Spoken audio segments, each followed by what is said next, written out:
today we're diving into the raw, real, and very funny world of Messy, which is a brand new one-woman show that's making its debut at the Theater Arts in Observatory this May. So it's written and performed by Samantha Carlisle, who's here with us, and directed by Dara Beth.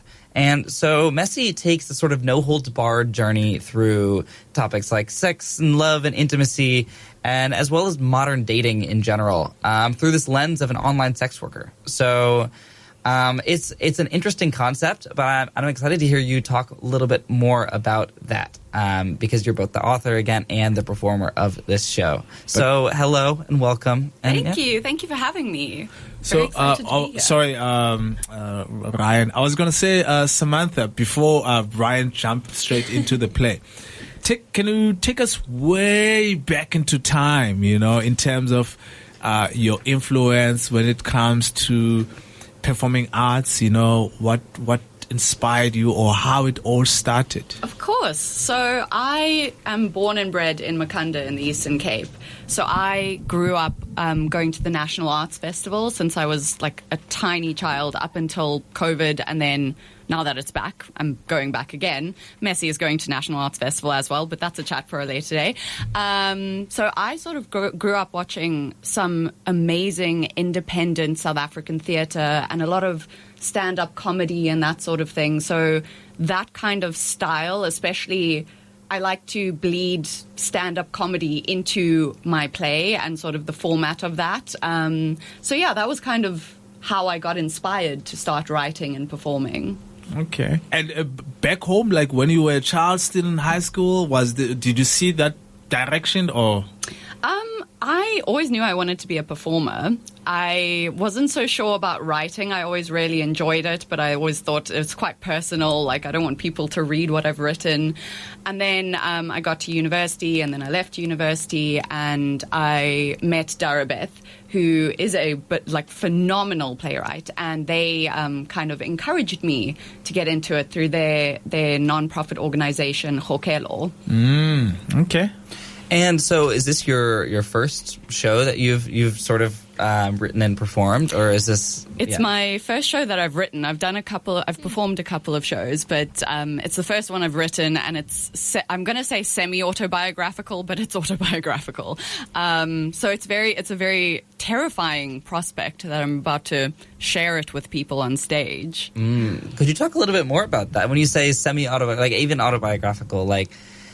Yeah, could you just talk a little bit more? Like Sam is the main character of the play. So is that just a full reflection of you say? Or is there how much of Samantha is in Sam, I would say she's sort of a heightened version of me. So I've sort of written her. In a sense, I took all the things that I find interesting about myself, which is quite a lot, and condensed it down into this one character. And then through that character, we see other characters pop up, like her sex work alter ego, her old Afrikaans teacher, who's like the personification of internalized misogyny and that sort of thing. Wow. And so going back a little bit, taking one step back, so the show is called Messy. Could you just walk us through how you chose that name, what it means to you, and sort of just how does it describe sort of the context of the show? Sure. Not Messi the footballer. Messy with a Y. Yeah. I'm just a girl. I know nothing about football. No, don't say that. Kevin plays football. Oh, no. Oh, yeah. Oh, no. Look, it's my internalized misogyny peeking out again. No, so I called it Messy because it sort of details, it chronicles a bunch of stories of ex-lovers, although perhaps lovers is too generous a word, but it chronicles a bunch of stories of people that I've been with in the past, and it's very chaotic and ridiculous, and I think, my love life has been messy from day dot, so I think that's sort of informed the name. And the show touches on online sex work, where this rarely not spoken about that much. How do you approach that subject in the show? So I actually have an OnlyFans account, so I am technically an online sex worker. So a lot of it's sort of approached from my viewpoint and my experiences. Like I said, it's a very personal show. My mom is not loving it. But yeah, so it's through my lens. So I don't want to glamorize sex work or speak for all sex workers or anything like that, because it is a very difficult job, and it's a job that comes with a lot of violence and a lot of hatred, as well as joy and humor and that sort of thing. But yeah, so I try not to glamorize it, and I try not to throw like blanket terms around and speak for all sex workers. Is it like something that you can talk about with your people in your surroundings, or is this show a way to express yourself? So I love oversharing. I've been doing it since I was young. I have a very open-minded friend group. I work in theatre, so pretty much everyone is lefty and very liberal and chill about that sort of thing. I even speak about it with my parents. They don't love it, like I said, but they sort of acknowledge that it is real work, and I'm an adult and I can make my own decisions and that sort of thing. So I've been very lucky in the sense that I can speak about it with the people I know and love. But I think it was just a really nice way to sort of explore how my relationship with sex, love, and intimacy has developed from when I was like a teenager to now. Yeah. So the crazy part, though, is I know that your play obviously highlighting the issue of sex workers. I know that in South Africa there was a bid, to decriminalize sex work. And also a lot of people have been highlighting certain issues that sex workers are facing. With your writing the story, did you do a research in terms of trying to understand South Africa's perspective, or you were like, you know what, let me zoom in only in my life, or do you want your story, is it like a little bit broad also? So I sort of zoomed into my own life and said, well, these are my experiences. But I think that does end up being sort of inherently political, regardless of like statistics and that sort of thing. I don't delve into that sort of side of sex workers and how they're treated and that sort of thing. But I think talking about it on stage, like platforming it alone, is inherently like political. Nice. Again, if you have just tuned in now, you're tuning into Bush Radio 89.5 FM, the mother of community radio station in Africa. In studio, we are joined by a writer, performer, Samantha Carlisle. Am I saying that? You got it. Carlyle. So Samantha Carlisle, and who's also on a play, which is called Messy, which is directed by Dara Beth. And so I guess sort of you touched on that question a little bit, but what was the sort of impetus for starting this show, right? Was it was there one spark, one moment, or did this sort of just bubble up through a bunch of little different things? So I was just tinkering around, like writing like sort of individual stories throughout my life and stuff. I wasn't planning on writing a play, but then I wrote a story, like a really silly little story about how I lost my virginity. And I read it at a Spark in the Dark event, which is a theatre production company who's actually producing Messy. I read it at a Spark in the Dark event called Playthings. And I got such positive feedback and it got such big laughs that my friends were like, I think you should develop this further. So then I just thought, okay, let me just see if I can weave these stories together into something enjoyable for everyone. And yeah, I joined, I work for chronicle, like I said, which is an organization for women and gender diverse playwrights in South Africa. And they also host a lot of events that sort of encourage writers to keep writing and give feedback and get feedback and that sort of thing. So it sort of grew from those two organizations of Spark in the Dark and chronicle, where people encouraged me to take whatever I had written further. And so both modern dating culture and sort of internalized misogyny are both major themes in Messy. And so I guess the question is, what do you think people need to hear about these things? Like, what message are you trying to get across with this show about modern dating culture, about internalized misogyny, and sort of how we deal with it? Well, I think the first big one, especially with internalized misogyny, is just start unlearning it. Start giving yourself more grace. Because I find myself in these situations, even today, as someone who I consider myself quite developed, but I find myself, something will pop in my head and I'll be like, oh, no, that's awful, don't think that.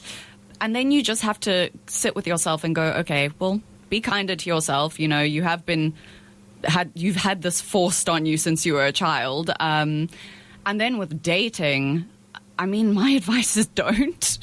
It's the worst. But if you must, then I think vet your partners. Stop going for terrible, terrible men. That's mostly just advice to me at this point, because apparently I haven't learned much from what I've written. I still go for just the worst partners. Yeah. What are the challenges that you have to overcome for making this performance? One of them was getting over the vulnerability of it. Mm-hmm. So Sophie Jones, who is the founder of Spark in the Dark, wrote a really brilliantly funny, amazing piece, solo show called Eel. And they've sort of been helping me through this process. And something they said to me is no, doing a solo show is terrifying. It's like giving birth. It's so vulnerable and so raw. Mm-hmm. So that's the big one, is just getting comfortable with the text and performing it in front of people. How do you practice on it to get comfortable with it? Honestly, I've been rehearsing with my amazing director, Dara Beth. Yeah. And they are everything they do is just empathetic and kind, and they're so devoted to the craft, but they're also so devoted to ensuring that their actors are comfortable and happy and not re-traumatizing themselves just because they've written a play about something that is, in a sense, traumatic and what they've been through and stuff. So it's largely actually been my director that's helped me through it. Yeah, I wanted to ask, Dara Beth, she's known for her bold and feminist theater. Can you tell me more what her collaboration brought to your performance? So, like I said, first of all, they really, really helped me sit comfortably in the text and go, okay, we're performing this, we're doing this, people are going to enjoy it, it's fine. But they also bring such a sharp eye to performance, which I really enjoy. You know, I'll propose something in a rehearsal, like a piece, and then they'll go, that's amazing, I've enjoyed that, thank you for that contribution, let's tweak that, let's work with that. So yeah, they just have a really brilliant eye for not only directing performances, but technical as well. We're doing our tech get-in today, and they're at Theatre Arts now, fiddling with lights and stuff that I don't understand at all. Again, if you have just tuned in now on 89.5 FM, in studio we have a writer, performer, or for a play called Messy, what will be showcased at the Obs. She'll tell us a little bit later on what time and also how much can you pay to come through. So, Samantha, now obviously with your story, it's a serious story, touching, I don't know if I should say sensitive issue within South Africa, especially for women. So you blend your humor with some deeply personal and political topics.